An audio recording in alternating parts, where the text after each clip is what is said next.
Welcome, one and all, to Weird Rap episode 10. In this episode, Kool Keith returns with Weird Rap Horoscopes. Eb&Flow is back with the Rap Grifters series. I'll be paying respects to Biz Markie and more. But we'll begin with our main attraction. This is one of my all-time favorite rappers and producers. I've been trying to track this guy down for literally years. He's quite elusive. You know him from Company Flow and Nephilim Modulation Systems. Birth name Justin Ingleton, aka Loon TNS, King Spitter, Bigg Jus. I am proud to present Bigg Jus.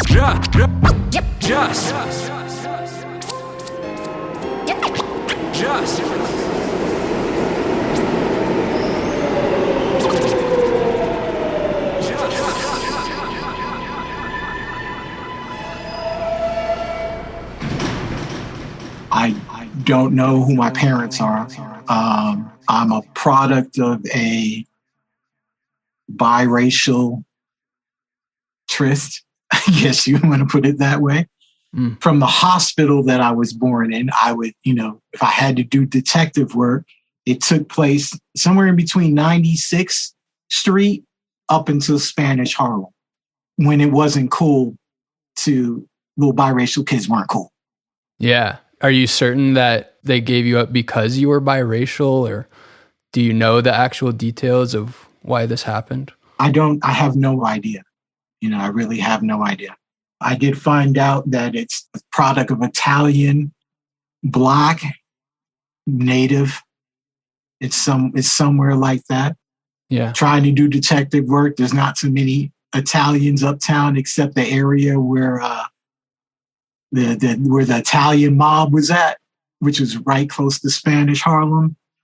So, it could have been that. So, but I have no idea who my parents are. I spent a couple of years in the system, as a ward of the state. Yeah. And I ended up with a couple who lived in Queens. This is at like age 3 or 4 or what? Age 4. Okay. Yeah, it's when I was placed there. I affectionately call her Connie, but Connie took me in. It was Connie and Bob. And Connie lost 2 children. And there was a void there. And I think maybe her relationship was kind of in disrepair because of that. That's a hard thing to have when you lose 2 children. Yeah. So I kind of understand, certain things that happen. So she took me in, and then she took in another child from Vietnam, from the Vietnam War. And then right after that, then they got a divorce, and it was a real messy divorce. And that's where, a lot of the dysfunction, came in after that. To my mom, son never knew what some reason she just gave me up. So child service had to come and they picked me up. And of course tried to place me for 3 years. Finally a couple said okay. Only a few years after that they split apart when he went his separate way. Rocking the foundation to the beginnings of a home. Contemplating sending me back, a woman struggling to make it on her own. A school teacher, down out to get shot out of her own family. So how old were you when the divorce happened? Like 5, 6. So it took me in at 4. So by the time I hit 6, they were already fighting one another. Yeah. She stabbed him at 6, basically. I learned how to call the cops and report domestic abuse. And I guess this was a point in time when if you adopted a kid or something, you try to adopt someone that looked somewhat similar to y'all, and she did a good job. Bob was Cuban. Bob was a Black Cuban, and I kind of looked like him. I was known as Little Bobby for first couple of years of my life, and they went through a hella messy divorce, and I look like Little Bobby, and a lot of stuff happened, man. The divorce lawyer stole her money. She had to stop the divorce trial and then, sue the lawyer, and she got the lawyer disbarred, and she got to pick up the trial again, and that went on for years. So because of what she went through, she just, I kind of don't put it all on her, but alcoholism came into play. And, I basically stayed out one night. And then it turned into, well, wherever you slept last night, sleep there again, and that led me to be homeless at an age where you shouldn't be homeless. There shouldn't be no kids 10, 11, 12 years old that are homeless. Yeah. What do you do if you're homeless? Where are you going?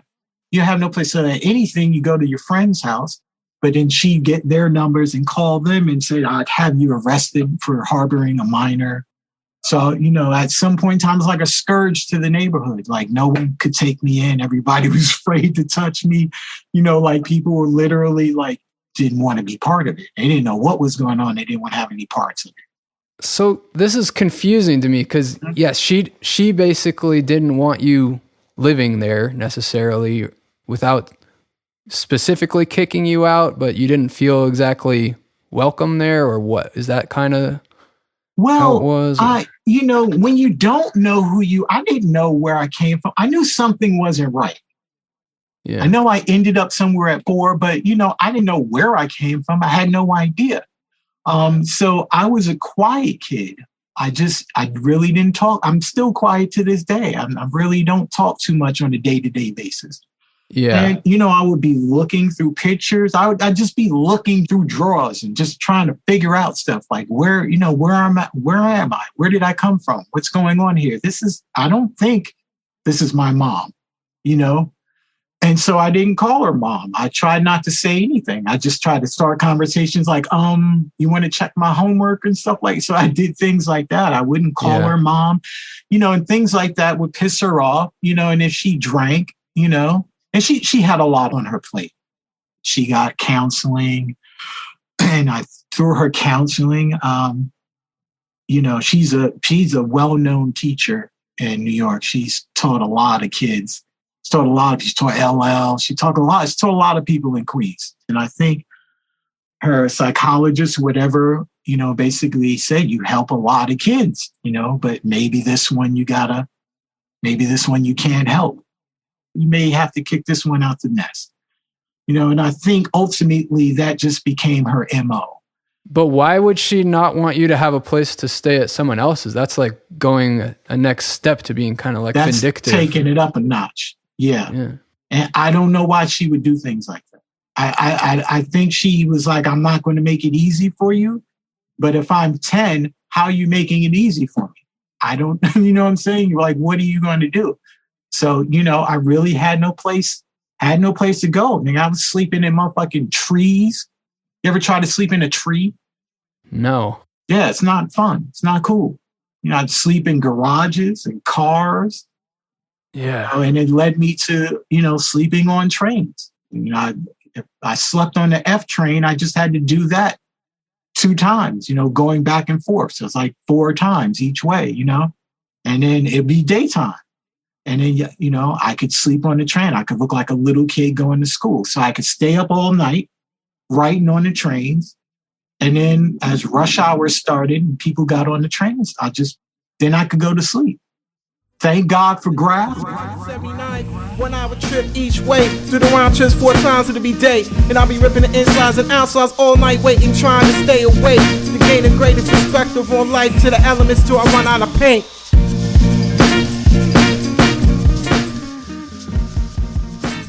My clothes is all fucked up.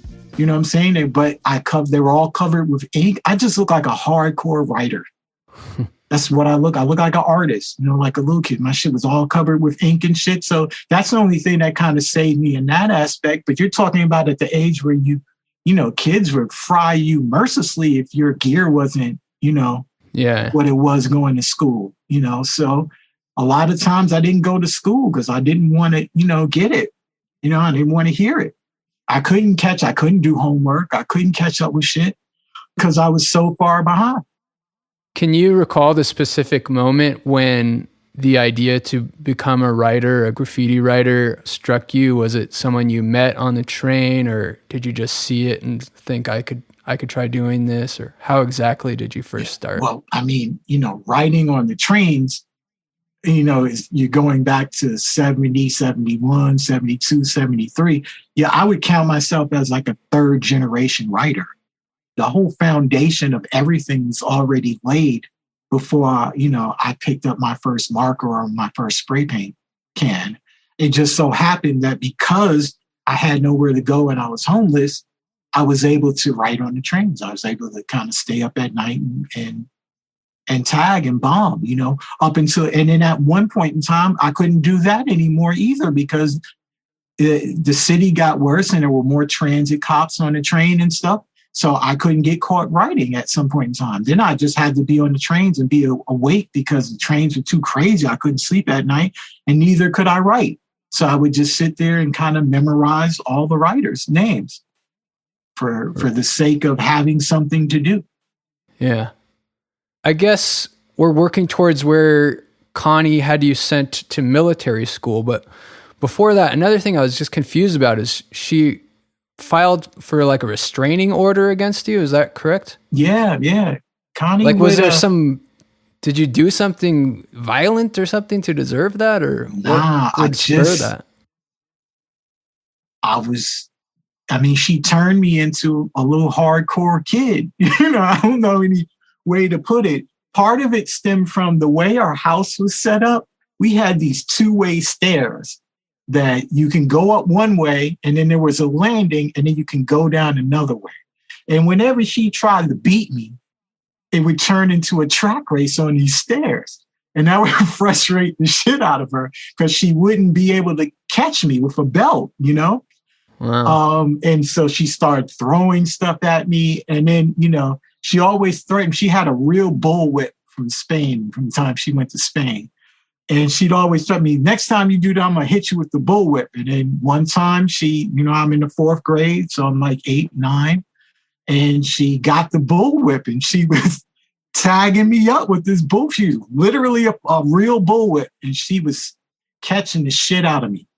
And part of me was laughing, you know, part of me was like, ow, and I'm like laughing and running around, you know, and at that point in time, I went to school the next day and I was covered. I looked like a slave. That the teachers literally called the cops to the school and were like, you know, like, it looked like physical abuse, you know, right. And they asked me like, what happened to you? And I said, no, I didn't get hit. I was climbing a fence and stuff, and I just did this on the fence. I got caught up in the barbed wire on the fence. And they looked at me and was like, I know that ain't true, but they, you know, since I didn't admit it, they didn't do anything. Because where would I go? If I wasn't at Connie, that means I would have to go into some type of a foster home or some type of a group home. And I was literally too little. I was too little of a kid to go into one of these places that were like juvenile detention centers. That scared me because there was one not too far away from where I lived. And that place was crazy. And it was like, I can't be up in there. So I put up with Connie's abuse in order not to end up in a worse place. Yeah. But in the long run, I ended up by myself, basically on the train. Basically giving myself an education on writing. Because there was, like I said, there's just so many principles of writing and disciplines that you had to learn. You know, there's your hand style, your racking, and your throw ups, your straight lines, your straight letters, your wild styles. So there's, you know, I spent my time working on that, trying to hit the insides, trying to hit the outsides, you know, and doing that until the sun came up, and then going to sleep, and then, you know, trying to rack more paint. You know, but it wore on me. You know, you're talking about junior high school. You're not talking about high school. I was homeless in junior high school. That is brutal, man. Were you able to meet any fellow writers and have any sort of a community and friendships through that? Sure. On certain nights, I caught up with certain writers and would go bombing with them. That was always fun. Sometimes I met with certain writers and they stole my paint. Because I was a little kid on the train at 2:00 in the morning, like, who the hell are you? You know, certain writers, because I had a hand style and I had some style to me, gave me props. Certain ones like L3 from L3 TNS, who was a big kind of a writer from Lower East Side, put me down with TNS because he had a similar childhood. He saw what I was doing and was like, yo, throw up TNS. And that's where Loon TNS came from. I was a young kid watching these riders start to bug. 5580 dot mono stitch slugs. I was a young kid watching these riders start to bug. Futura out of Lee K Park, dirty slug.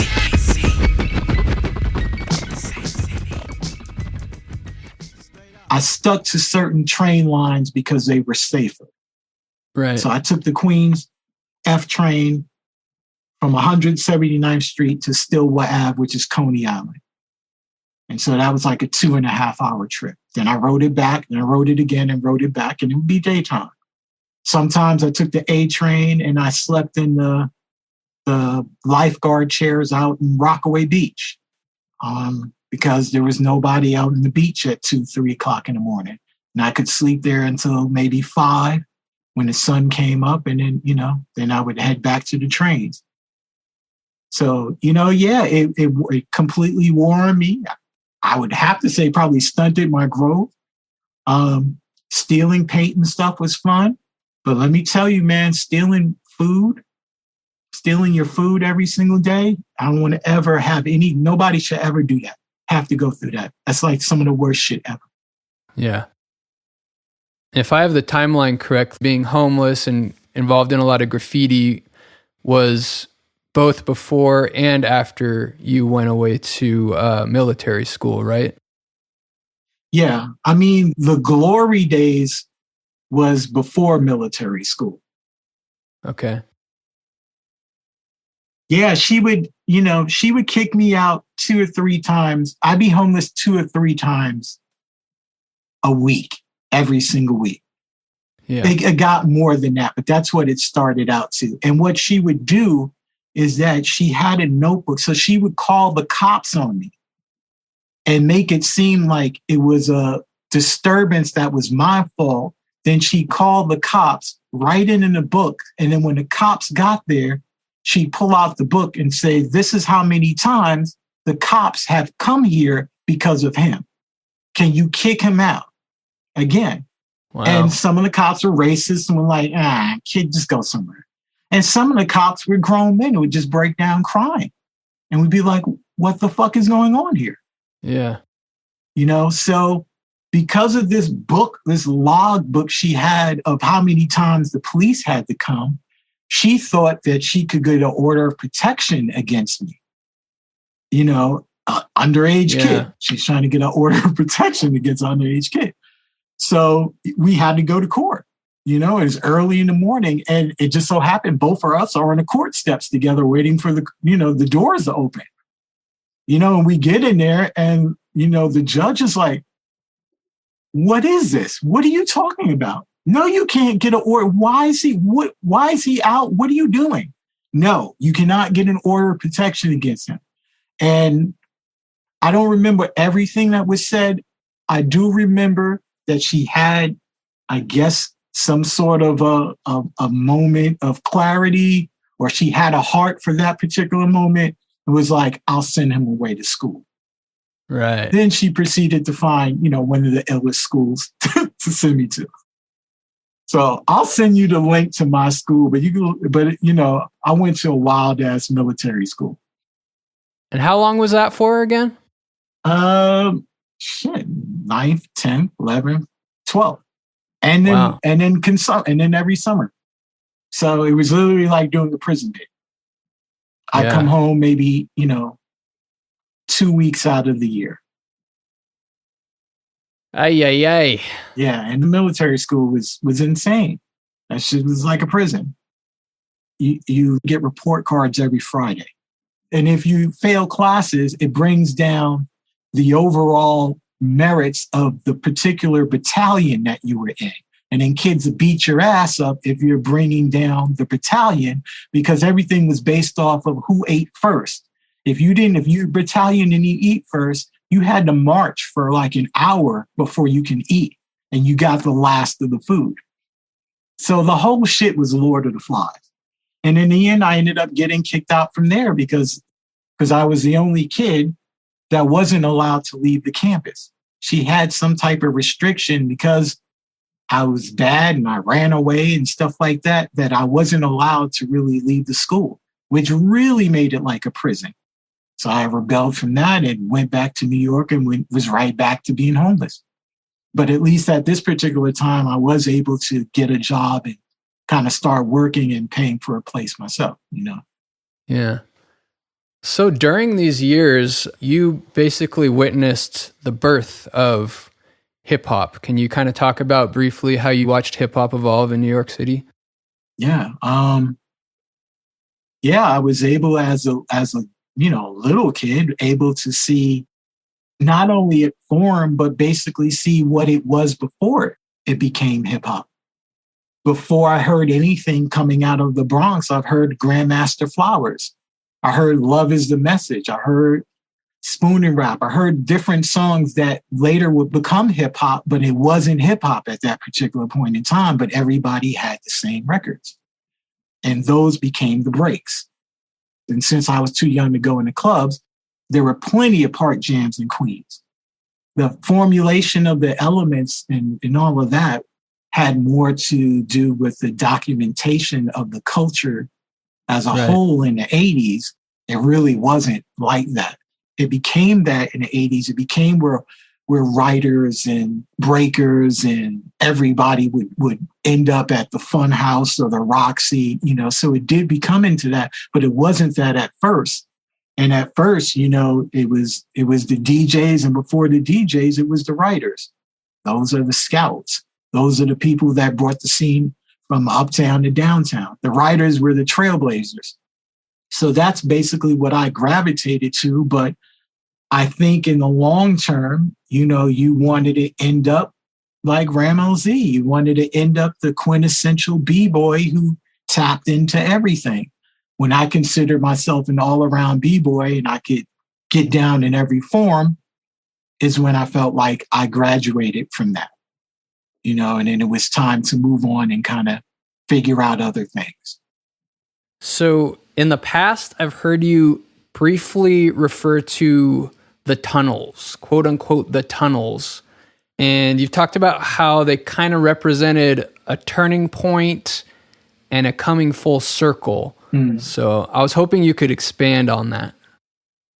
So when you're homeless and you're 10, 11, 12, and New York is the worst that it's ever been at that particular time, you would have to face your fears.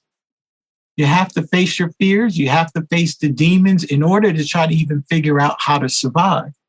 And to me, and to a lot of people, the tunnels was like represented hell. The tunnels represented the worst place that you can possibly go. And there were times where I think more or less being homeless that, I wrote about in songs where I felt like my life wanted to end. And I didn't know where to go, and the tunnel felt like the darkness that you could walk into and never come out.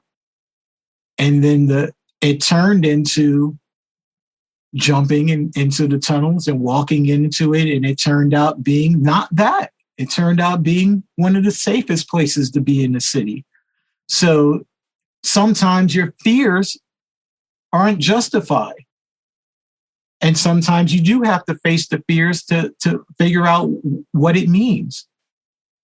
And the tunnels turned out to be something that became more of a sanctuary than hell.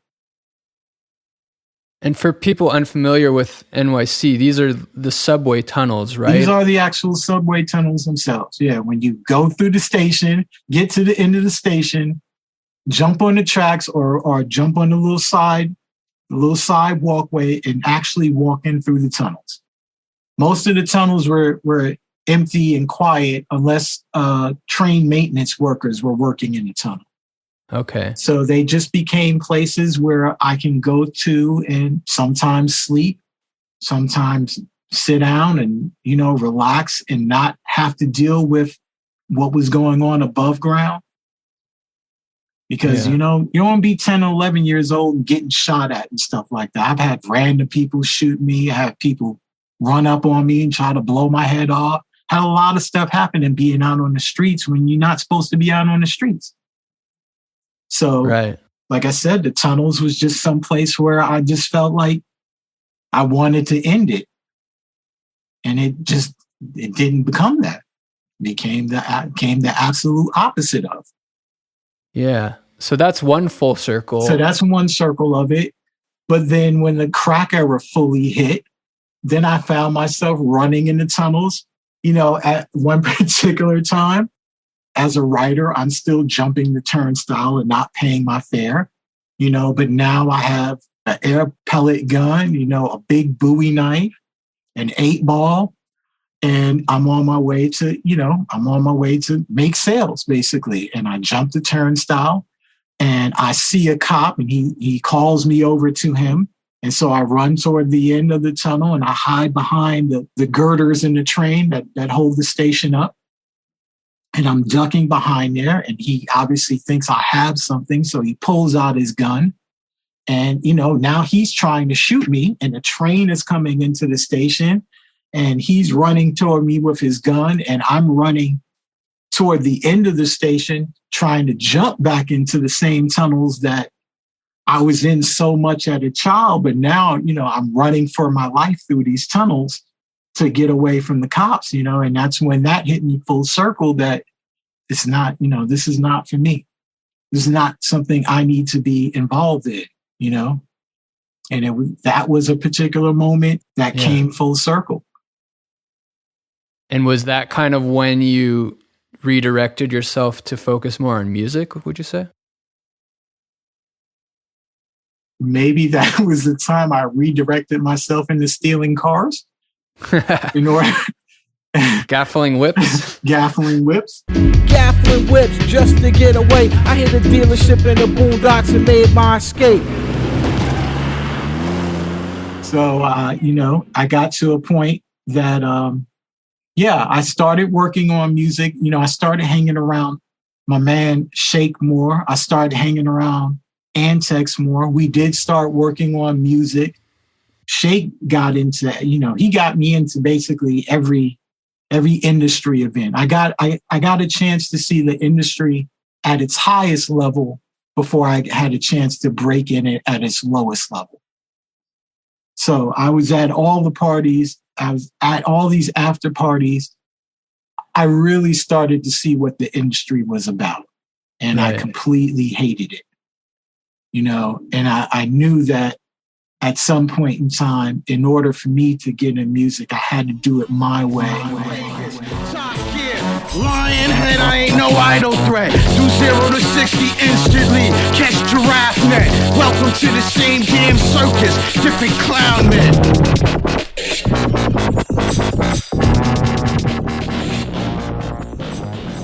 I've heard you say in the past, it was never about looking backwards, it was about looking forward.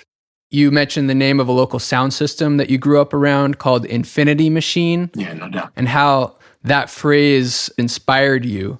I'm thinking about your lyrics, how you compared graffiti to hieroglyphics and the way that hieroglyphics and other forms of art really can act as a message to the future.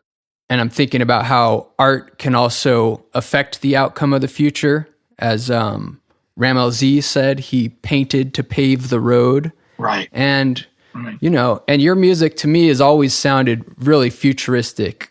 You've forecasted the future in some of your lyrics. You've also incorporated like current references and history and ancient mythology.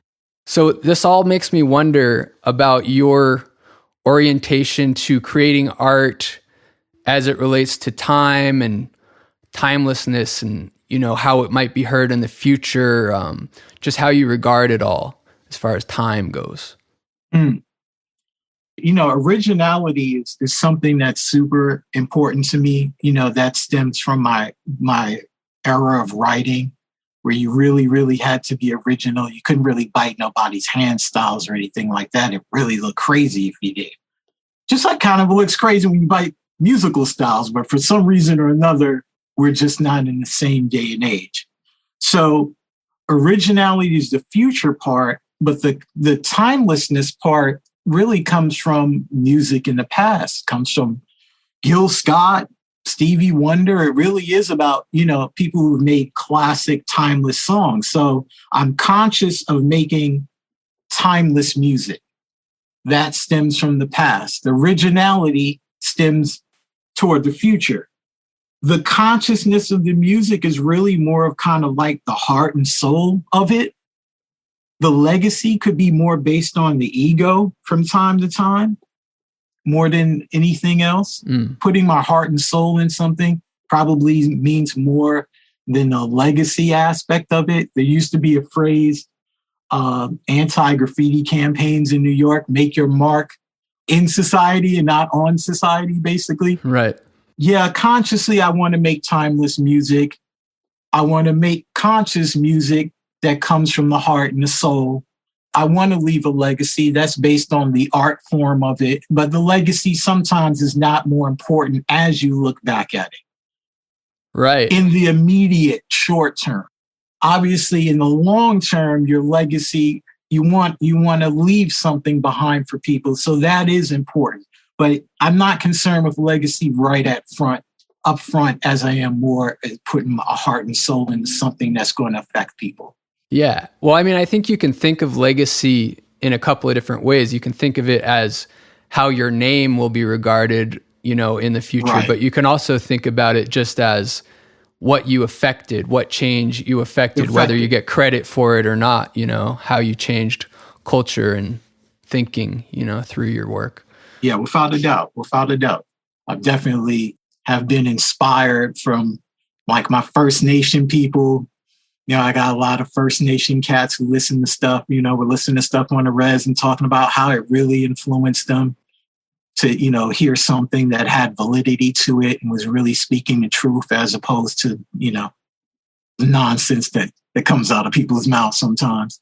So I'm greatly affected, by that. And I want that to be the legacy of it more than just the name aspect of it. Sometimes I confuse the legacy with ego. I try to keep my ego at a certain point. You can't have it too low. You can't have it too high. You just got to have it in a certain point in order for you to progress and move forward. Yeah. But everything is always about trailblazing. Without a doubt. Right. Must trailblaze. I don't know if that's ego or not. I can't really call that ego. That's just, you got to trailblaze. You got to try to do different things. You can't be stuck in any one box, which obviously comes a lot from Prince.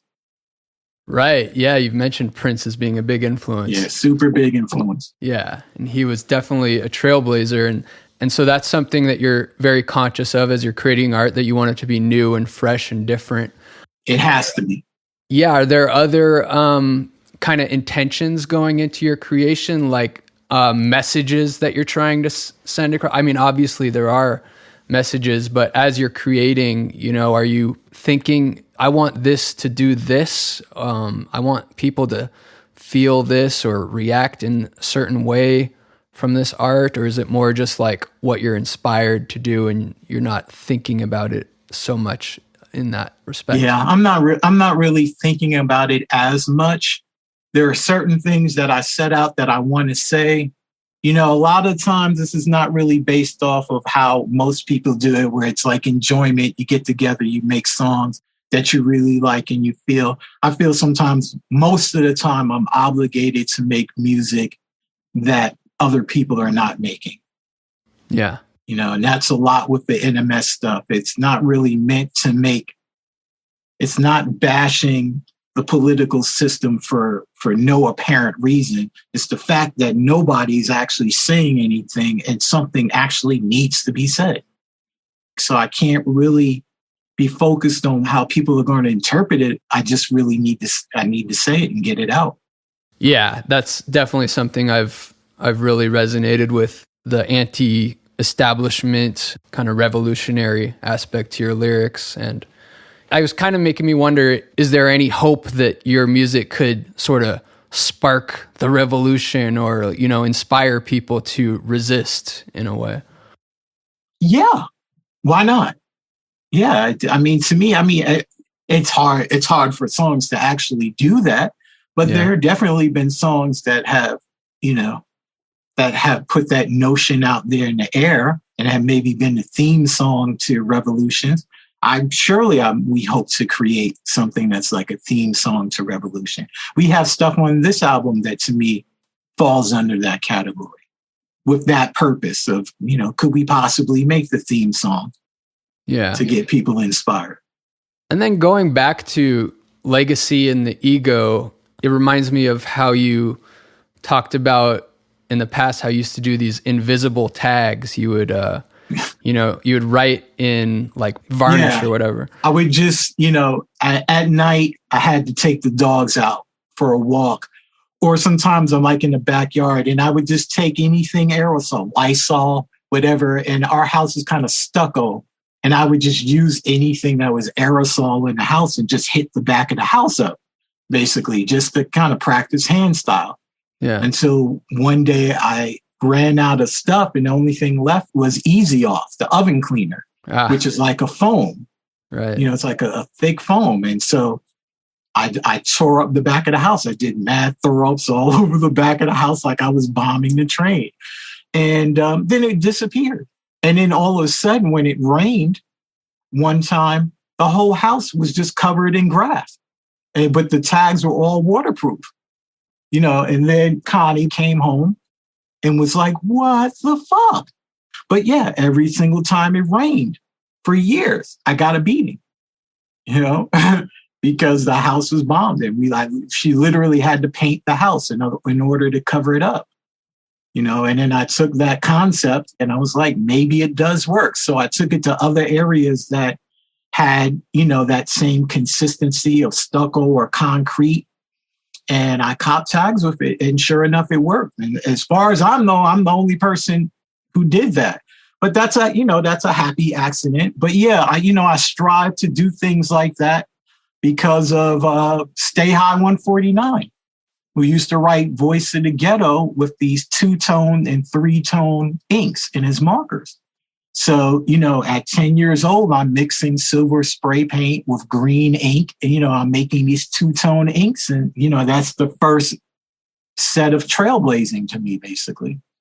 So I was following people at one point in time. And at one point in time, I wasn't following them. And I was just trying to trailblaze on my own. Yeah. And of course, that's trailblazing. But I'm also drawing a comparison to the way the art is invisible to the many and visible just to the few in the way that you approached music. It seems like you're not making music for the masses. As Company Flow seemed like they were headed into the stratosphere, that's when you took off from the group. In a way, you've either purposefully remained underground or you've remained underground just by advent of staying true to the art that appeals to you. What would you say your relationship is with stardom and fame? And is there an effort to remain unfamous? Infamous, I guess I should say. Infamous may be better. Yeah. Yeah. I'm not into the fame aspect of it. I've definitely had it both ways where I'm known and I like it better when I'm unknown. I like to be able to walk up and down the street and nobody know who I am. Yeah. Especially, where I'm at now. I'm in Chicago. I don't want to be a known rapper in Chicago. This is not the place to be a known rapper. And yeah, infamy is basically where, to me, where it's at. And I'm not trying to necessarily be underground, but I'm also not trying to be popular. I understand there's definitely an art form of making accessible music that a lot of people can enjoy. It's just not necessarily what I do, but I don't want to make music just for the obscure. Yeah. But, I'm just into a lot of things besides music as well. So a lot of the times, if you're not hearing from me, I'm doing some other shit that I'm interested in. Okay. So this leads me to the $1 million question. Where has Bigg Jus been and what has Bigg Jus been doing for the last almost decade now since we last heard from you in 2012? Well, to be honest with you, I've been kind of, besides having other interests, I've been kind of living life. I've been doing things like relationship, family, all of the things that I really didn't have growing up, to me that are important to kind of balance your life out in order to try to figure out where you're going in life. So, I didn't have that coming up.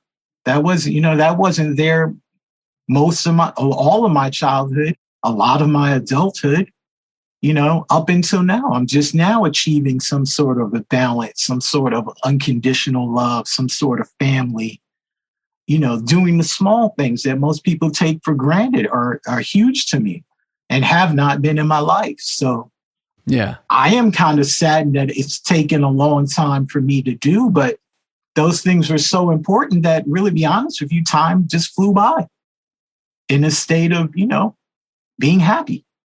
Yeah. And was there any creation going on during these years? I mean, I know you've been working on NMS at least since 2017. You started working on the new project? Yeah. Was there any other writing or beat making or anything during the past 10 years? There's always stuff that's music related going on. Yeah.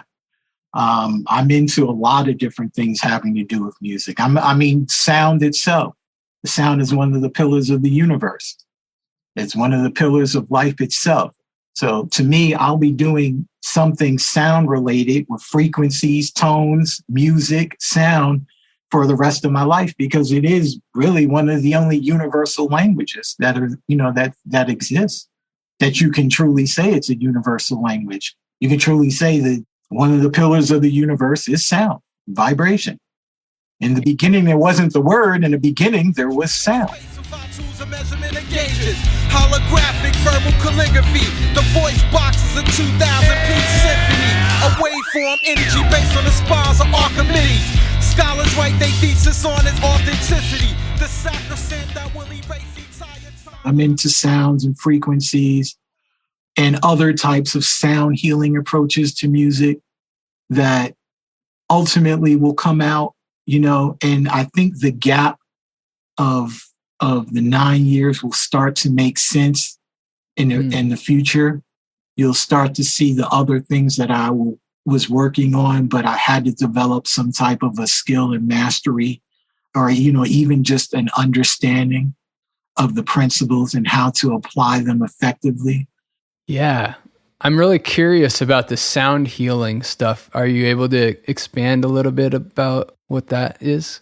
Well, it is something that me and my girl are interested in. And yeah, we're into Tibetan singing bowls and crystal bowls and gongs and chimes and things that are tuned in other frequencies besides 440, 432, 528. Right.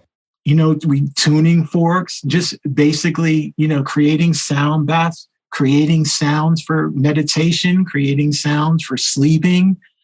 There are frequencies that help plants. Water has a memory. Water is affected by sound and vibration. You can add frequencies to water that change the metaphysical state of water. There are a lot of things that will start to make sense in the upcoming years. So speaking of that, I think the working title of your upcoming album is Sonoluminescence? That is the title of it, yep. I looked that up and I learned that refers to the phenomenon of sound causing a reaction that produces light. That's essentially correct, right? That's correct, yep.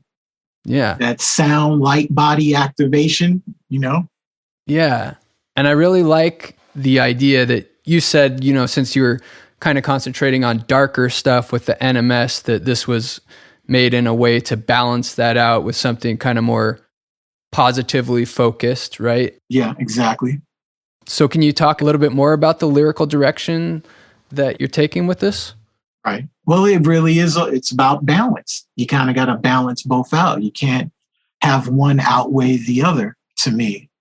Yeah. So it's really hard for me, I try to sometimes balance out on projects, but then sometimes that's too lofty of a goal.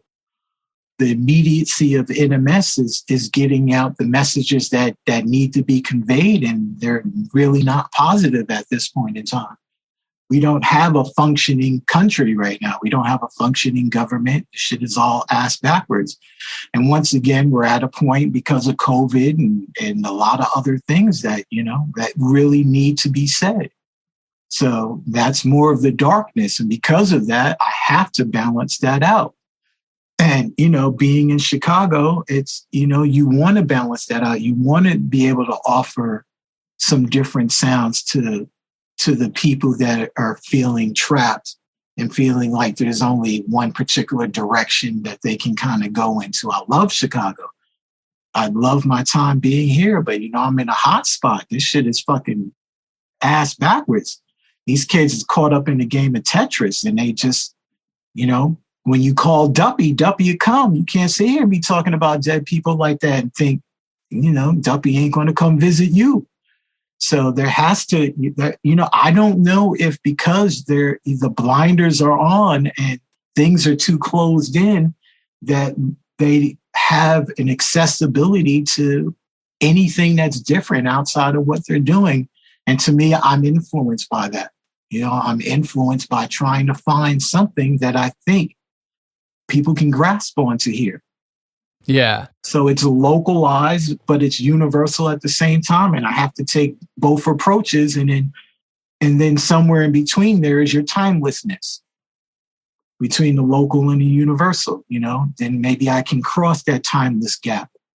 And, that's what I'm shooting for that. Yeah, I'm excited to hear this stuff. And what kind of sonic direction would you say you're taking? Really all original. I really want to do all original music for that. Same thing sonically. I gotta trailblaze. I gotta make something that doesn't sound like the last album.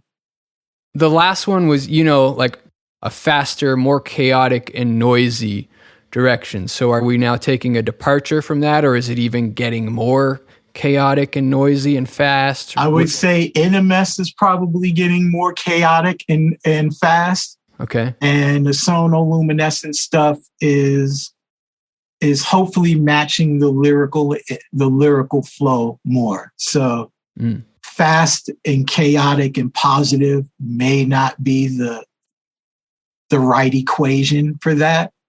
So if positivity is the direction I'm going, I want the music to kind of match it a little bit. Yeah. So it's more melodic, and I hope that I have the ability to still make it funky. And I try to work on drums. I try to work on different drum patterns and stuff. I don't want to always have the same drum patterns. And again, on Machines, you were starting to get into almost singing or straight up singing on parts of it. Have you been doing that anymore in your recent works? I feel that's the direction that I'm ultimately headed in. But I like singing in a sense of Gil Scott-Heron more than, Yeah. I like that particular. I like a blues approach. Yeah. As opposed to taking singing lessons, trying to see if there's a gritty soul that comes out of there. So yeah, ultimately I feel that's where I'll ultimately be headed. Cool. We spoke before about Gang. Shout out to Gang, aka King Vision Ultra. He described what you do with your vocals as bulldozing, which to me, that means like the way you have put your vocals into and onto beats, it's like you're forcing yourself into them, sort of like bending the constraints of the tempo and the rhythm to your will. I just find this interesting in how I don't really hear anyone doing it quite like you. Of course, there are times when you've had a more conventional relationship to the beat where it seems like rapping in what people would call the pocket, staying kind of in a regular rhythm with the beat. But sometimes there's either a very complex or very abstract relationship to your vocals and the beat, especially like in the first album, Black Mamba Serums. It really stuck out to me. America got jelly created for white making your jobs. True scandalous nature existing in these hands. Who shudder to think of the whiteness on the radio? Why is that even playing this evil war? None the wiser people forget too soon. 2001, extra R&B pad. And at first, that album in particular, it seemed wrong and offbeat to me. And I was like, what the fuck is this? But very quickly, it grew on me as like this beautiful balance, tension between you and the beat. And I just wonder if you could talk about if it's sort of a natural inclination or something that you've kind of purposefully nurtured. Can you put it into words? If you can't, that's fine, but I'd love to hear you try to explain it. I think it varies on songs. There's the bulldozing aspect of when you hear a beat and you want to rip the head off of it. Yeah. And that's one form of, I guess, bulldozing.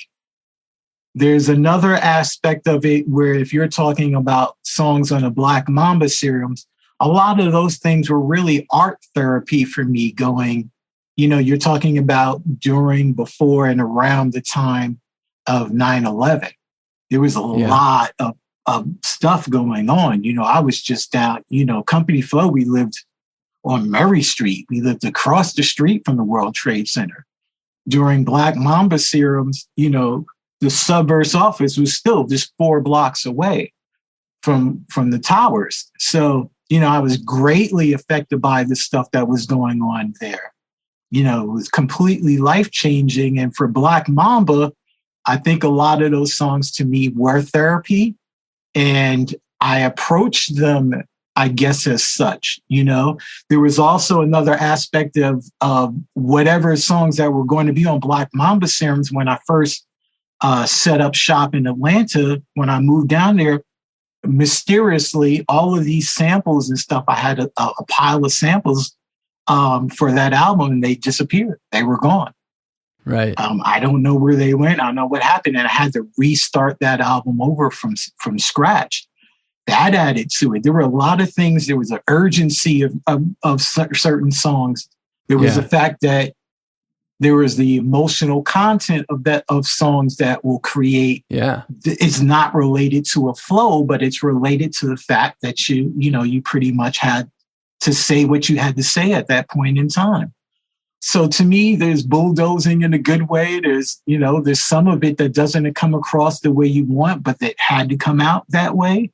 When Doom first heard Black Mamba serums, he was like the same thing. He's like, I don't get it. He's like, I just don't get it, and then a couple of months later, he's like, I get it. It just hit certain people, they kind of understood it right away. And I think for Black Mamba too, I really wanted to innovate. Like the whole goal was to innovate and to do things that other people weren't doing. I felt that because of 9/11, it was like my last opportunity to go back into my childhood, to say things that weren't said at previous points in time because we were in new times. And so it was kind of leaving certain things behind in order to kind of, go into the future, which became NMS. Yeah. That's the difference between the two. One was the past and one was the present, and where the present is leading, which is an uncertain future. Yeah. Revisiting your catalog, which is 3 solo albums, essentially, well, Black Mamba's, I consider it one album. Right. But between the 3, I feel like there's definitely quite a difference between each project, instrumentally, lyrically, and vocally. I just wonder if you could put it in your own words, the differences in the sounds and the approaches, right, and the lyrical content between those 3 projects. Yeah, once again, Black Mamba, I consider art therapy. Poor People's Day, I consider, shout outs to G-Man. I consider that was like a vacation where I didn't have to write, produce, arrange, mix, and do everything. All I had to do is work on the lyrics. Yeah. And Machines to me was my transitioning to kind of what I'm trying to do now, kind of break out of some of the sample-based stuff and make, completely original music. Yeah. So I would say those are the 3 differences. And then I just never want to make the same album. Right. How would you say your lyrics differed between the projects? Black Mambas was looking back. Poor People's Day was current. And Machines is prophetic. And then vocally, I noticed that your delivery in general went from fast to medium to much more drawn out on Machines. Was this a conscious choice or just a natural progression for you? There's one thing that I'm trying to do on every single album, and to me, I don't know if I get it. I don't know if I do it or not. And I want to have multiple styles on each album. I want to have different flows on each album that you can say there's a different flow on each of these songs. And I set out to do that every time. And most of the time I disappoint myself, but it's still the goal. It's ultimately still the goal. So as I progress lyrically, I hope that's one of the main things that come out, that I'm known for being somewhat of a style master. I'm nowhere there at this point in time, but that's one of the things that kind of keeps me going. Well, I love the variety as a listener, you know. I don't like to hear people repeat themselves. So yeah, I really like that you're constantly evolving and changing and trying to do new stuff. No doubt. Good looks. Machines that make civilization fun. Can you talk about what that title means and how it relates to the theme of the album in general? Well, yeah, it was supposed to be in two parts: the machines that make civilization fun and machines that make civilization run. So, one actually came into fruition and the other one was kind of prophetic. So one kind of canceled out the other one in a sense. Ah, interesting. So I feel like you create this sort of superhero alter ego for yourself where you're this ancient futuristic super machine that's fighting against tyranny. Am I totally off base there? Yeah, I wouldn't say it's necessarily me. It's not doing that. But it is something that you said before. It is the hieroglyphics. It is the ancient futuristic aspect that's trying to be laid. It is the modern hieroglyphics of the sound, basically. I want it to be discovered in that sense, that it was prophetic in its vision and there was an irony to it, but it's not necessarily coming from a superhero. It's coming from the fact that when it gets dug up 2,000 years from now, it all made sense. Right. So maybe more like a collective consciousness than a single more of a collective superhero consciousness, metaphysical collective consciousness of you have to go backwards in order to go forwards. Right. You have to dig way back in order to have some semblance of where the future is going. Well, this album, to me, Machines is, I don't know if I want to say it's my favorite, but I really love it. Like, I feel like it's so unique and so strange and dense and chaotic and noisy and mysterious to a degree. Like, I've had trouble making out the meaning of the lyrics and even hearing the lyrics themselves. You were kind enough to send me some of the lyrics for it this past week, which is awesome. But even after staring the lyrics in the face, I'm still kind of mystified by a lot of it. I don't get a lot of the references. I haven't taken the time to Google all these words that I don't know exactly what they mean. But I'm wondering if we can try to kind of dig into the guts of one of these songs to maybe illuminate what the rest of the work is about, or at least the song I wanted to focus on is Advanced Light Body Activation. King spinners are hot mess. Symphony is slowed down. Dance like a marionettes. Plie pirouettes. Swan Lake arabesque. Trickle down. While straight in the position of kowtow. Kiss the paper ring. Trick. Hardly lift an eyebrow. Invisible leash. Fourth estate. Fifth. This is the fourth track on the album. And I guess before we get into it, I had this feeling like the first few tracks are kind of leading into it, like there's a progression of a loose narrative. Is that true or not? Like I felt like one song was a setup for the next. That still may kind of go into the sequencing of, you always want to properly sequence an album. Yeah. So I think that's just the way I wanted to sequence it, but I wouldn't say it was set up that way. Okay. All right, then. It was just if it was the fourth song to me, I almost think of it like baseball. It's almost like the cleanup hitter. Yeah. So I love the title, like what it puts into my own imagination, but tell us from your own perspective, what is the song about in general? Advanced light body activation. It's metaphysical mind exercise. Yeah. Plain and simple.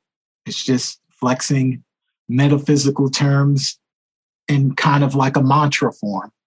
So if you were sitting in a lotus position, that's what you would sound like if you were rapping in a lotus position. Yeah. I feel like it's like a powering up, like a positive affirmation sort of a song. Exactly. Yeah. So it starts off with King Spitter's a hot mess because I have to put in an antithesis of what I'm doing. There always has to be some line that counters everything that what you do. So King Spitter's a hot mess. That's just the line that just throws off everything right from the start. So sometimes I do that because you just want to slap the beat in the face at some point in time before you get started. So I kind of consider that. And then Symphony of Slow Death, Dance of the Marionettes, Plie, Pirouette, Swan Lake, Arabesque. To me, that's the puppet masters pulling the strings.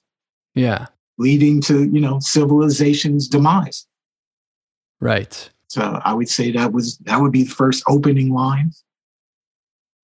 And then you have a living solar system, cell, 7 sun, equal carbon particle, hydrogen, animated being. Everything in the universe is inside you. And it happens in a natural sequence of numbers. Spit that Trismegistu in a Fibonacci sequence.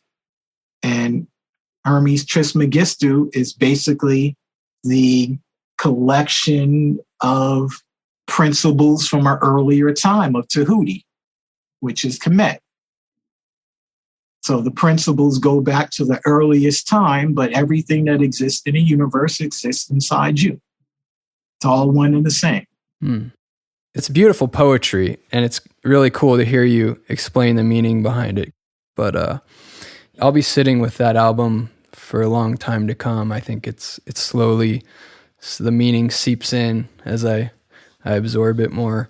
I am definitely future-proofing my catalog and re-recording stuff in higher resolution. Oh. There were definitely, I think, songs on that album that had the emotional weight that I couldn't necessarily carry the way that I wanted to. I recorded that album to try to make songs that I can perform live. And I think some of those songs I didn't have. That's why the maturation process is so important to me. Because I think there were certain things on there that I didn't have a chance to have mature the way it did.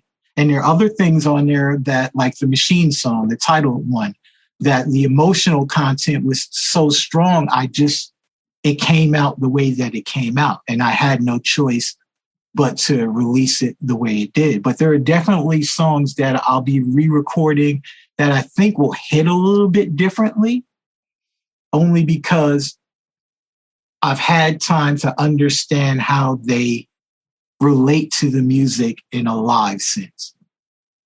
Cool. Yeah, I remember back in 2012, I think it was, you said in an interview that there was going to be a Machines 2.0. So is that actually still going to come out? Yeah, that's definitely still happening. The reason certain things I think take a long time, because I really wanted to kind of make these kind of audiophile, higher resolution versions of things that require different equipment.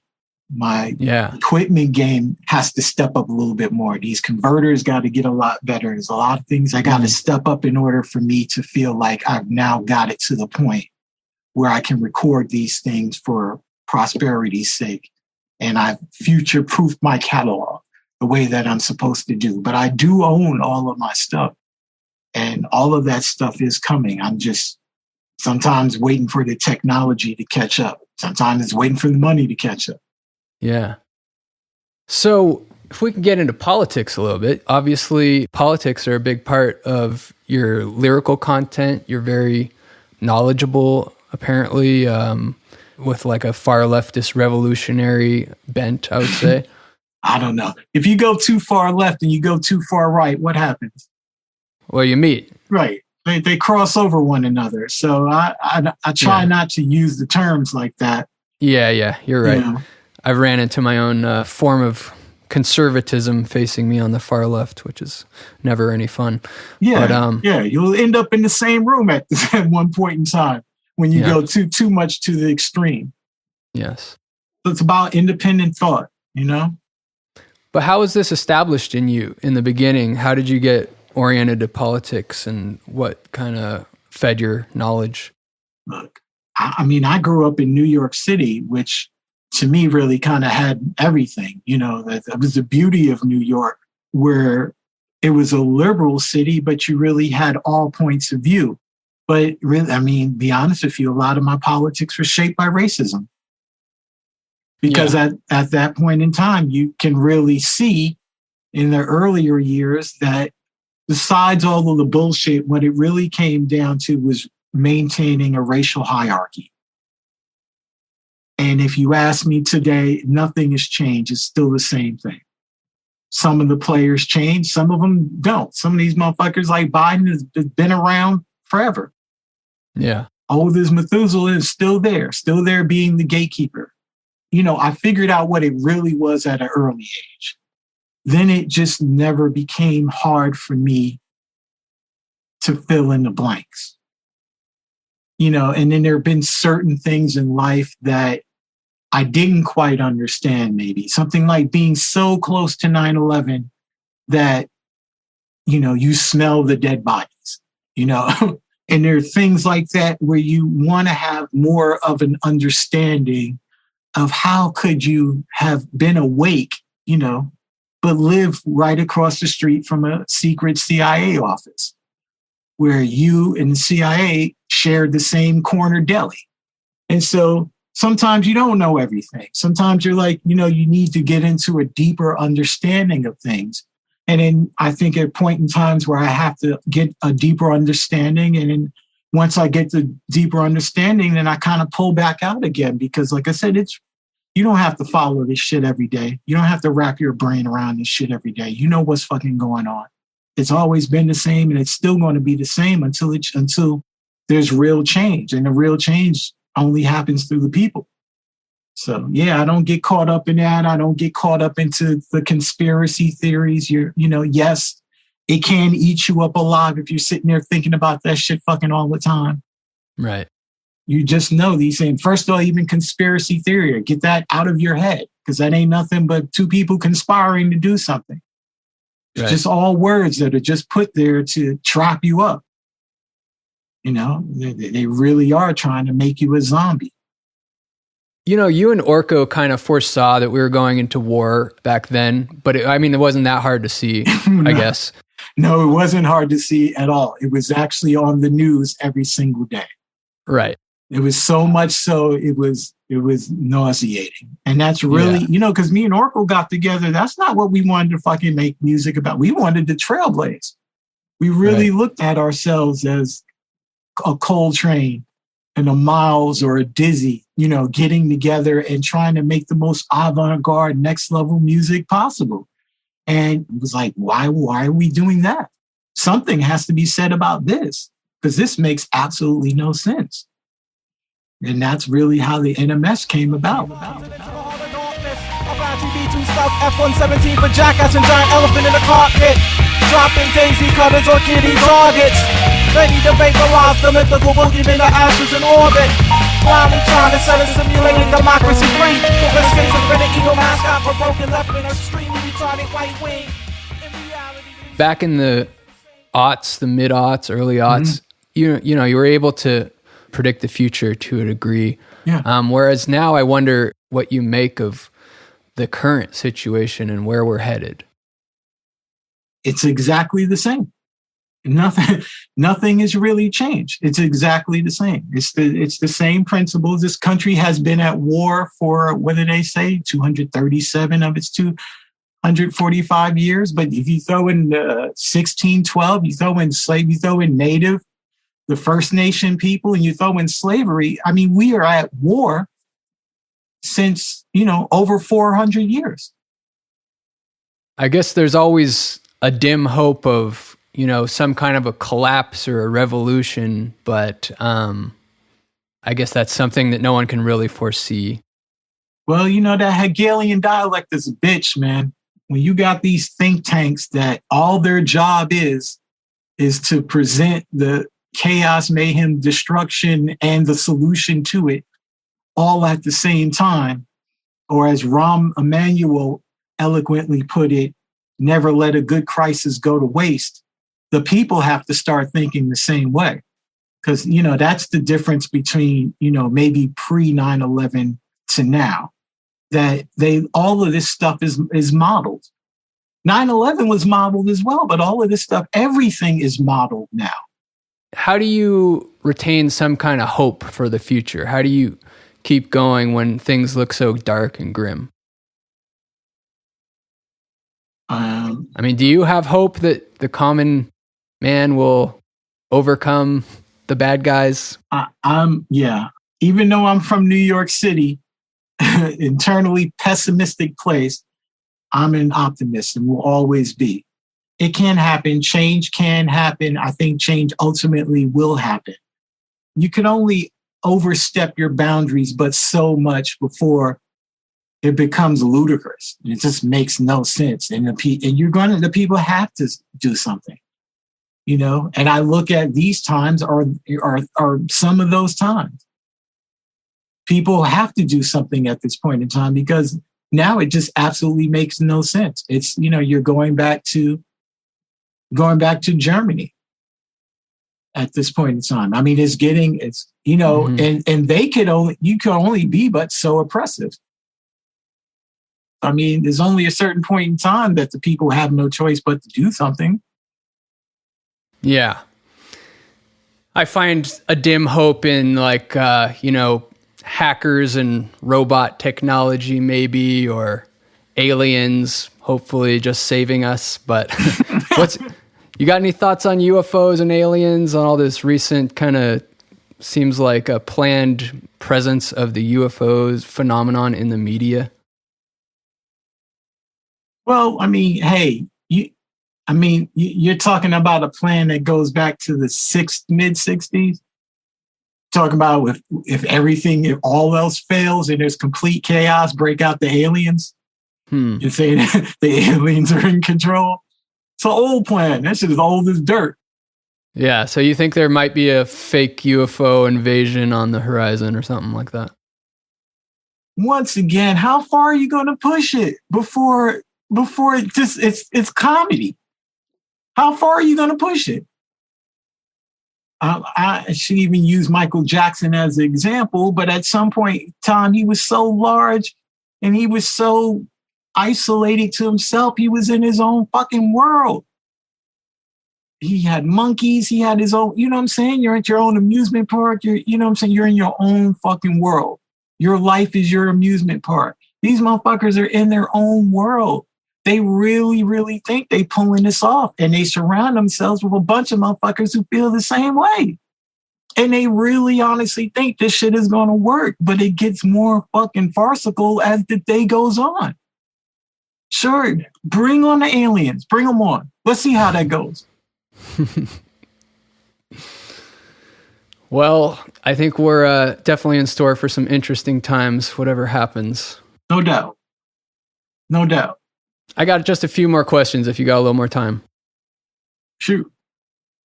Do you think you're weird? Do you identify as an outsider? I identify as an outsider more than I identify as weird. Yes. Weird can have... I am an outsider just because of the way I came up. I'm literally an outsider. Do you consider yourself unusual, though, I guess is what I mean by weird?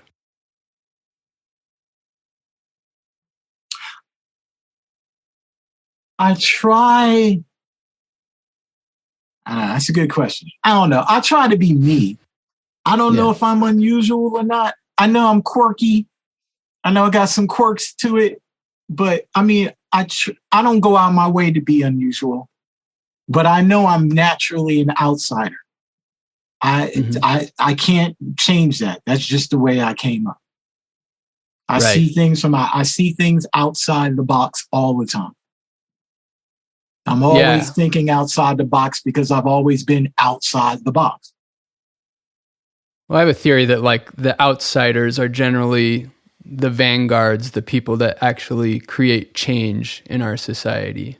Whereas, you know, the people that fit in are the ones that help the movements move along once the outsider starts that spark. Exactly. And I don't know if I had a regular life coming up, I don't know what I would have been at this point in time. I have no idea. But I know that I can't stop being an outsider. Yeah. That's never going to change. That's the only thing I really consider myself identifying with. Yeah, likewise. And that's why I think the outsider is important. That's why I applaud the unusual and the weird, as I put it. You have said that you've never drank alcohol, and that's something that I find interesting and unusual, and I applaud you for that decision. I wonder if you can just talk about why, and does this abstinence extend to other mind-altering substances for you? Yeah, I mean, I don't drink alcohol because one of the earliest times that I was homeless and on the train, we're talking 10, 11, ran into the local wino, and he looked at me and he was like, well, nigga, what you doing on this train at this time of night? And I was like, I told him I ain't had nowhere to go. And he literally passed me the bottle. And he was like, you want something to drink? And I was like, no. And then he looked at me again and he said, don't ever drink. Like the soul in his voice that came out, not out of even his mouth, it literally came out of his soul. He was like, don't ever drink. And I never drank because of that. And look, if you literally out on the streets like that, can you really afford to be out of your faculty? Right. When shit is that dangerous, when motherfuckers is trying to pick you off because you just look like target practice, when you're just inconsequential to life itself because you're just a little orphan, you can't be. You got to be in control of your faculties at all times. I cannot be not in control of myself ever at any fucking point in time. Yeah, I puff weed. I mean, but shit, I don't even do that a lot. I don't need that. I'm already outside the box. I'm already thinking about quantum particles. I'm already, I don't lose my mind. I fucking just educate myself more. Yeah. That becomes the universe that I exist in. Mm-hmm. Yeah, and again, I commend you for that because it seems like also a lot of the reason that people would turn to alcohol and drugs, especially coming from a place of discomfort and pain, it's a way to escape that. So, I think it's kind of miraculous that you didn't go down that route. I don't know how you can escape it when you really, really in it. Yeah. You know what I'm saying? That I don't even know how that even fucking works. Right. To me, that makes no sense whatsoever. Hmm.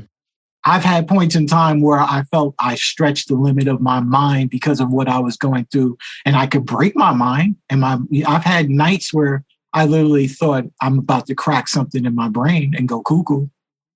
But that wasn't due to drugs. That's just due to the seriousness of the situation. Yeah. What do you think saved you from cracking? Do you have any idea? Yeah, I mean, I can remember a specific night of being homeless in the wintertime in the rain and having really no place to go and just literally, outside, in a tree, a pine tree. Just think about that. Think of a pine tree. You think of how many branches a pine tree has and think yourself way up in a pine tree trying to stay out the freezing rain and then wrapping yourself in all of these limbs at different levels so you don't fall out. and then having a conversation like, what the fuck is going on? What am I doing? I'm in a tree sleeping.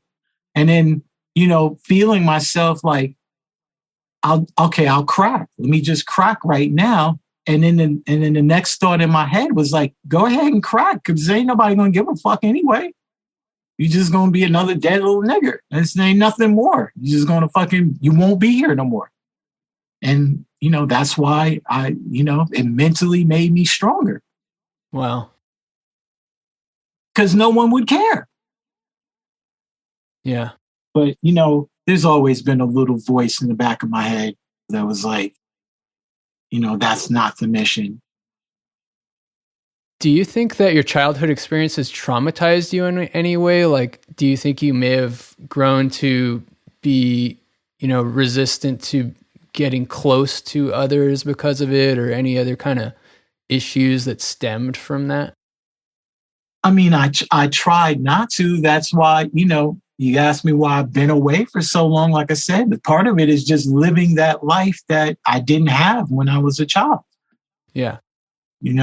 I love my girl to death. You know what I'm saying? And she's, our relationship and her family has become my family. It's like I have a family. I have my son. I have a family now. So that has helped. So things like that help. Because of the adversity and even military school, because of that, when shit got worse, I tend to get stronger. When shit hits the fan, that's when I really turn into a leader. And that's always helped me kind of through life. Wow, it's an awesome story. I mean, it's really awesome to hear that you've overcome all the adversity and become a stronger person for it. Is there anything you want to leave the people with? Any final words before we sign off? Keep doing what y'all doing. Everybody remain positive. Come together. Make this shit fucking work. It ain't gonna happen sitting on your ass. All right, I hope you enjoyed that talk as much as I did. I was really happy to hear Just talking about how important originality and uniqueness is to him. It's a value I wish more artists had. I loved hearing about his creative process. And as dark as his childhood was, it was nice to hear it kind of turn around into a tale of redemption with the way he's sort of regained the family that he never had. In the bonus episode, we talk for another 23 minutes, talking more in depth about how he approaches writing lyrics and recording his vocals. We get kind of deeper into politics and mass control. We talk about identifying as an outsider and other very interesting things. Along with that, you get all the rest of our bonus content. That includes exclusive interviews with Orko, Anti-Pop Consortium, New Kingdom, etc., etc. You can access that for $3 tiny at patreon.com/weirdrap. Next up, Eb&Flow is back with Rap Grifters. What's up, y'all? This is Eb&Flow here with part 2 of my series on grifters and hip-hop. This time I'm going to be talking about one specific example, a real charmer named Tom MacDonald. I really want to focus on him because I think he is the best example of the pattern that I'm talking about, and I think his blatant, moderately successful capitalization upon white fragility is a symptom of this problem that can't be ignored. Disclaimer for any Tom MacDonald fans. I don't give a fuck that he's controversial. I couldn't care less that he's anti-PC or that he says things you shouldn't say. This has always been a part of rap. My sole focus is to point out that this guy is a complete fraud and should above all not be taken seriously as an artist. His music represents the opposite of artistic integrity. He also fucking sucks at rapping. I truly believe he is systematically melting the brain cells of every person who buys into his shtick. His lyrics are boring and tired tropes repeated ad nauseum by conservative grifters across the spectrum of media. He more or less exemplifies the exact same business model as other Canadian pseudo-intellectuals who love to opine about the American culture war because it plays well to a white audience, while being entirely allergic to any actual political insight or nuance. Here's the game. That shit is profitable. Very much so. It primes mostly white audiences to be angry, bullish, stubborn, and gullible. People will literally throw money at anyone who spews the racist lie of white genocide. And there's not a lot to be done about that. Tom MacDonald has the right to build his audience and make money off the people enjoying his work. However, a grifter and poser like him only has the right to claim the culture of hip-hop insofar as we let him. As of now, many thousands of white hip-hop fans are discovering Tom's music, and because of lack of familiarity with the political language, and certainly lack of familiarity with black culture, more and more I'm seeing these white fans fix their mouths to claim that Tom MacDonald is the only real rapper out here. This is his branding and marketing strategy. And while Twitter has been effective in the past at taking the piss out of artists who market themselves this way, with guys like this it won't be enough. What I'm getting at is that the real threat is not Tom MacDonald, it's his fans. The people who swallow his bullshit hook, line, and sinker. Tom MacDonald's goal is to target and market to the Eminem fans that were alienated by his line in the sand. His grifter instincts recognize that there is a large market of white people who like rap, but only if it caters to their idea of white people being the best at it. This is white supremacy, plain and simple. But I would also add that it's the same exact pattern we've seen happen in painful slow motion with Trump. A talentless, meritless con man whips up the masses by feeding their white fragility and alienation. Over time, his followers become more and more deranged and dangerous, as the guy at the top gets to maintain plausible deniability and claim that his words are open to interpretation. The consequences of this business model are obvious and abound. The question is simple. How do we keep racist opportunists like him as far away from hip-hop culture as possible? And there may not be a simple answer. It may not be possible to spread awareness of the toxicity without spreading the word. It's hard to know how to counteract his presence without promoting him. But ignoring the problem doesn't work. I mentioned in my last video that every black person in hip-hop knows white appropriators are a problem, but this is where we have to draw the line in the sand. In the near future, you will almost certainly hear and see more talk about Tom MacDonald and others like him. I can almost guarantee that you will see some chud pop out here or there to say that this is real rap, not that mumble rap shit. If you are a real supporter of this culture, your job is to absolutely eviscerate and embarrass that person. Not because they're a fan of Tom MacDonald, not because they have different beliefs, but because in order to think that, you literally have to know nothing about hip-hop or rap. And we must defend our culture by making this fact known. People who think Tom MacDonald represents hip-hop must be shunned and shamed into the ground mercilessly. It's not pleasant work. Not all of these people are bad. But they must know that there's no two ways about it. Those who buy into fascist propaganda have no place spreading it within our culture, and the fact that they are unaware of the ulterior motive is no excuse. If this pushes people further to the right, so be it. As long as it pushes them out of our spaces. Our job is not to save everyone. Our job is to protect our culture from fascists who know nothing about it other than that they want a piece for themselves. So when I was listening back to this segment, I found that I took issue with something near the end, and I thought it'd be worth having a quick conversation with Eb&Flow to discuss it. So here's our talk about that now. Yeah, to reiterate, I've found that having internet arguments, I don't even know if I've ever changed anyone's mind online. But when I am getting into debates, it seems like I get further towards that if rather than eviscerating, I think is how you put it, rather than attacking and ridiculing people, I find that it's best to try to find common ground and respectfully as possible voice differences of opinion. What do you think about that? Yeah, I definitely, when you're talking about internet arguments, I definitely agree with that. I've had a lot of them myself, and I'm interested in political discourse outside of hip hop as well. So, I mean, I agree with that. Not only that it can feel impossible to change somebody's mind, but also that, quote unquote, eviscerating someone isn't necessarily the best approach to that. And usually in conversation with something like that, where you're trying to get someone to see your perspective in terms of a worldview or something like that, it's best to try to find common ground and not be attacking.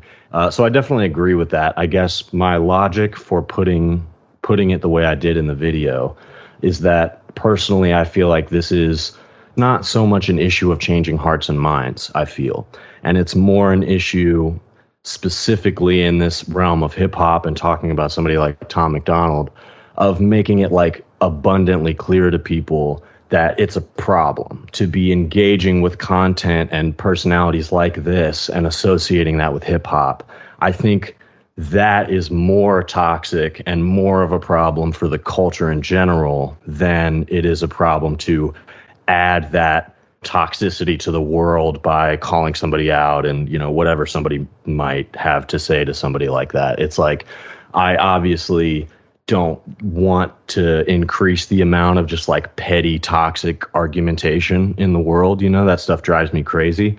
But I also think with this specific issue, it's necessary to draw a line in the sand. And everybody might not be somebody that we want to necessarily invite into the door when it comes to this specific genre. And so I guess maybe an awareness of that is important. Like if we're really getting to this point where we're essentially kind of just like, you know, bolstering alt-right talking points through hip hop music, that maybe it's not so much a matter of like, let me try to bring this person in and let me just say instead, like, you know, get out of here with that shit. We don't want to hear that. Like that's my personal opinion. And I feel like that's a better approach to safeguarding the genre from this type of appropriation. Does that make sense? Yeah, I can totally see where you're coming from there. And also, I think a lot of time on the internet, nuance can be lost, and politely disagreeing might just get lost in the shuffle. Sometimes maybe it is better to really clearly state your opinion and make people feel unwelcome in even joining a discourse in certain communities and environments, you know, where you're really trying to protect the sanctity of the culture. So yeah, I totally see where you're coming from.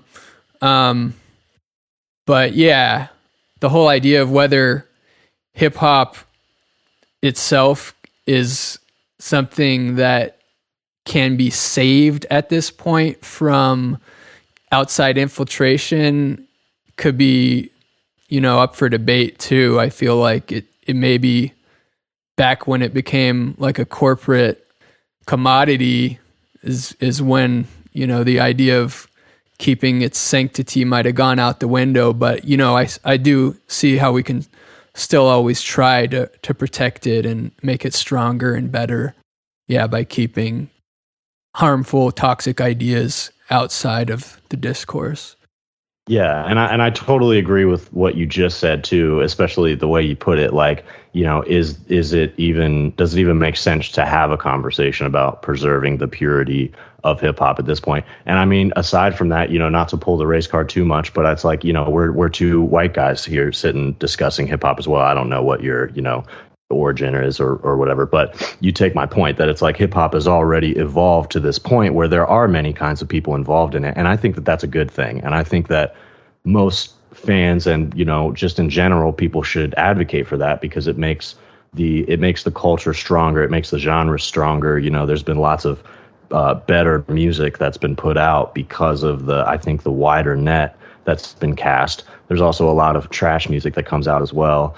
But yeah, I mean, I guess to pivot into the reason for the quote Rap Grifters series in general, aside from just that one specific guy, is I guess in looking at the trend over time, it's pretty undeniable that just like pretty much any black genre in America, you know, there is that period where the audience is shifted to, you know, a more mainstream white audience. And this has kind of happened over and over again, whether it be jazz, soul, rock music, hip hop music, etc.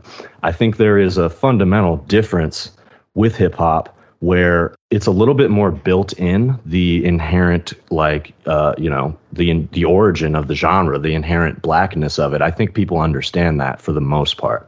And so I don't take hip hop as quite as, I don't know how you put it, as like easily appropriated as some other genres that are just more like, oh, this is just music that sounds good, right? Like objectively. I think there's a little bit more of an in the know that you have to have in order to really engage with hip hop or even rap in some cases. But I think also that there's a point where I think is antithetical to what it's about. And now, there's an argument to be had about like, how much is that for me to say or for any individual to say? You know what I mean? There's lots of people who have various opinions about that kind of thing. So, it could be perceived as a little hypocritical for me to even really be opining about this. And that's fine too. That's something that I signed up for, I suppose.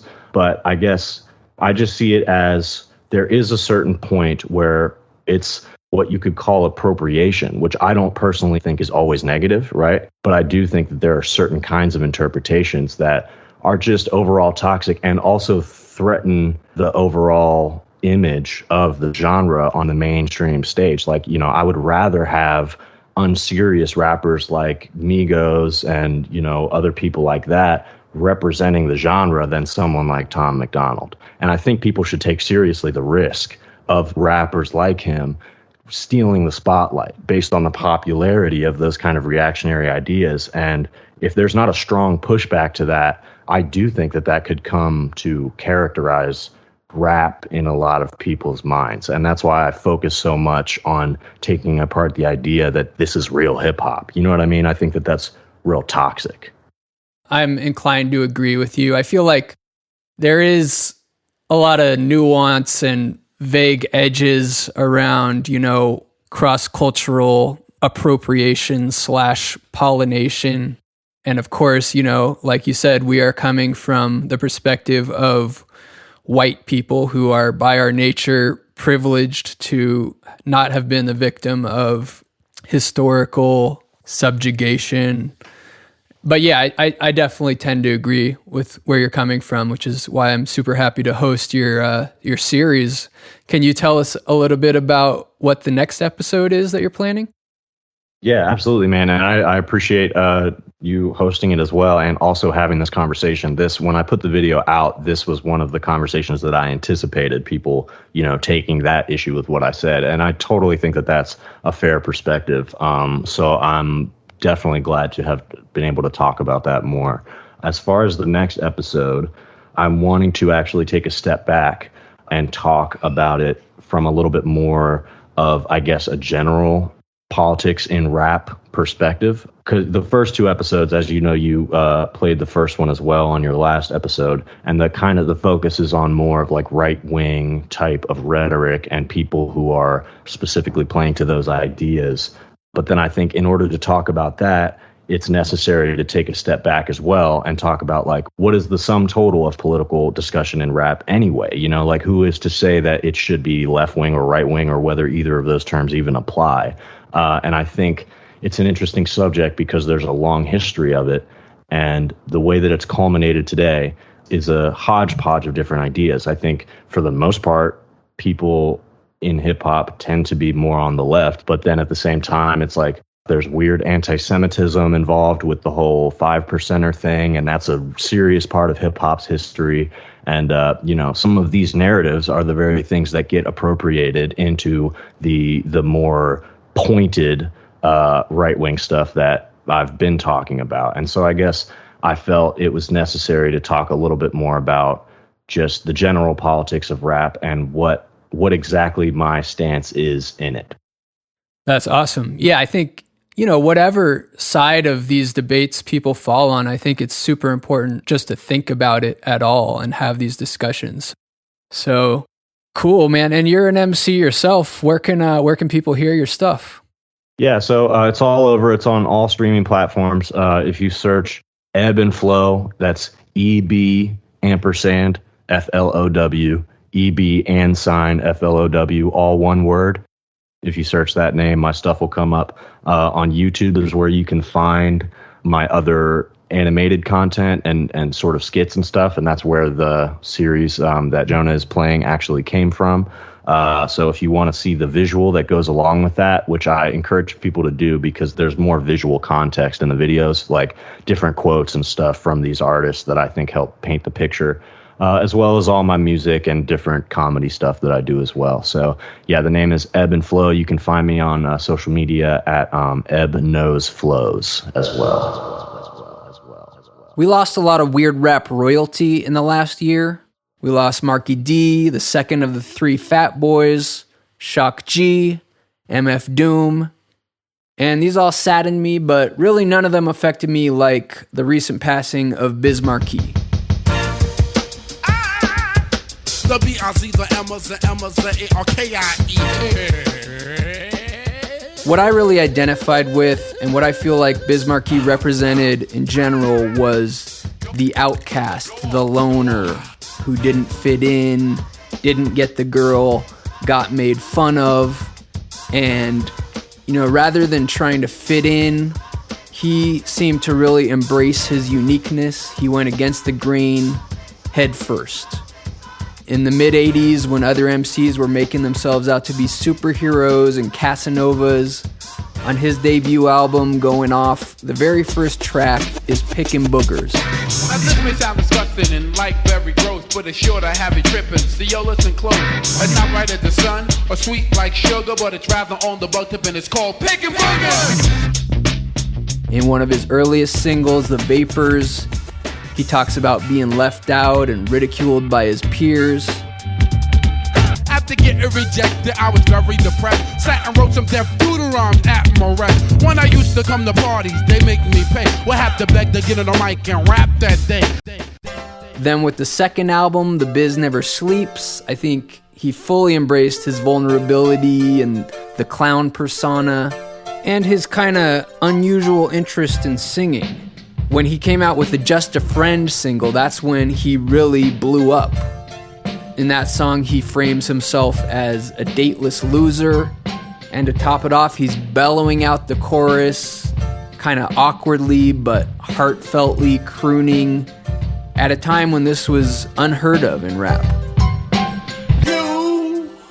You got what I need, but you say he's just a friend, and you say he's just a friend. Oh, baby, Probably my favorite album of Biz's catalog was I Need a Haircut, his third album, which just had so many great tracks like What Comes Around Goes Around and I Told You, which were sort of anthems for the underdog getting his comeuppance. So I kept at it, cause it was hard work. I told them I was making a record. They gave me a smirk, like if I was incapable of doing a deed, or virtually impossible for me to succeed. You must be crazy if I wouldn't pursue. Only thing that I could tell you is I told you. It included Romeo and Juliet, which is just a bizarre and sincere ode to Shakespeare's play. Romeo and Juliet should be household names. Their names should be in the Hall of Fame. With my funky beat, you can never go wrong. I want everybody to sing this song. Now bust it out now. Romeo and Juliet get busy. Romeo and Juliet get busy.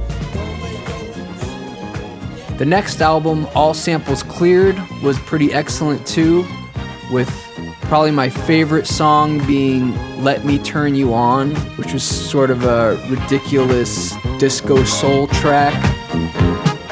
Well, it feels so good to me. Well, you know just how to set me free. Say let me turn you on. Ooh. And you gotta mention, Biz also produced most of his own music. He produced not only for himself, but for various other artists. So I just wanted to lay out my sentiments for this great and inspirational man. Biz Markie, may you rest in peace. I also wrote an article eulogizing Biz at weird.substack.com, which is where I published various other articles, like a recent one on the goats. And I also put together a playlist of some of my favorite Biz Markie tracks at the Weird Rap YouTube channel, which is also where you can find this podcast, the Weird Rap Discussion Gang, and Weird Rap Chaotic Shit Show videos. There's a great one of those that came out recently featuring Nasaj of New Kingdom. The channel also includes a bunch of playlists that I'm always updating with music videos, documentaries, interviews, live performances, and more. That's at youtube.com/weirdrap. Now, here's a new segment of the show called Are You Wealthy? wealthy? Are you wealthy? Do you have a bunch of extra money that you don't know what to do with and you're a big fan of weird rap? Well, I have things that I could do with this platform that are difficult, if not impossible, without some extra money to grease the wheels. I've got a lot of awesome ideas for segments on this podcast. I'd like to have a story time with Kenny Dennis, aka Serengeti. He's been kind of reluctant about that idea, but I think, maybe a modest monetary incentive might inspire him. I've written out a beautiful set of questions for AC Alone and Micah 9 so that they could sort of interview each other. But without a budget, that doesn't seem to be moving forward. And then Weird Rap is also a record label, which you can see at weirdrap.bandcamp.com. For the label, I've got so many ideas that would be amazing. With enough money, I bet we could get Aesop Rock to write lyrics for Nicki Minaj.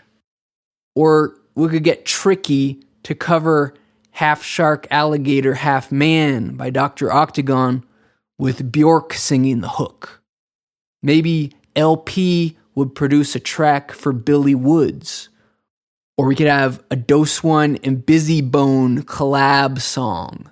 I'm bursting with ideas like this, but I can't do it probably without a bunch of money. So, are you wealthy?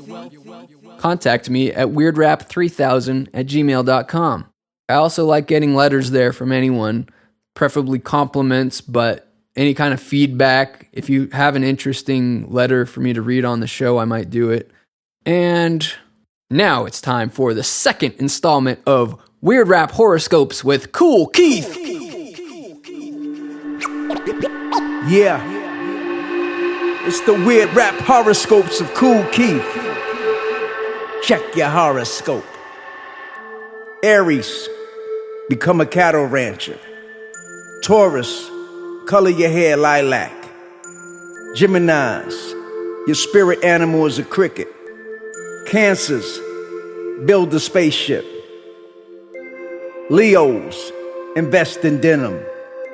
Virgos, tame a walrus. Libras, go play in some mud. Scorpios, drink your own pee-pee. Sagittarius, grow out your pubics. Capricorns, join the National Basketball Association. Aquarius, get some silky pants. Pisces, treat yourself to a calamine lotion bath. Here's another new segment called Did You Know? Did you know that Weird Rap has t-shirts? We sell these beautiful, super soft, high quality Weird Rap t-shirts for a bargain price at weirdrap.com. Also, did you know that Weird Rap has a Spotify playlist? I think it's up to like 12 or 14 hours long now. I'm constantly adding beautiful new tracks to this playlist, and I'm proud of it, and I want more people to listen to it. Eventually, it could become a popular playlist that could bring in a considerable income for the artists that are on it. That would be nice.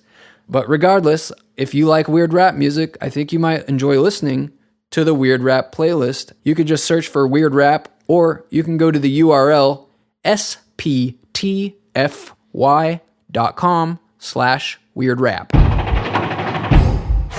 Now, I want to recommend a podcast.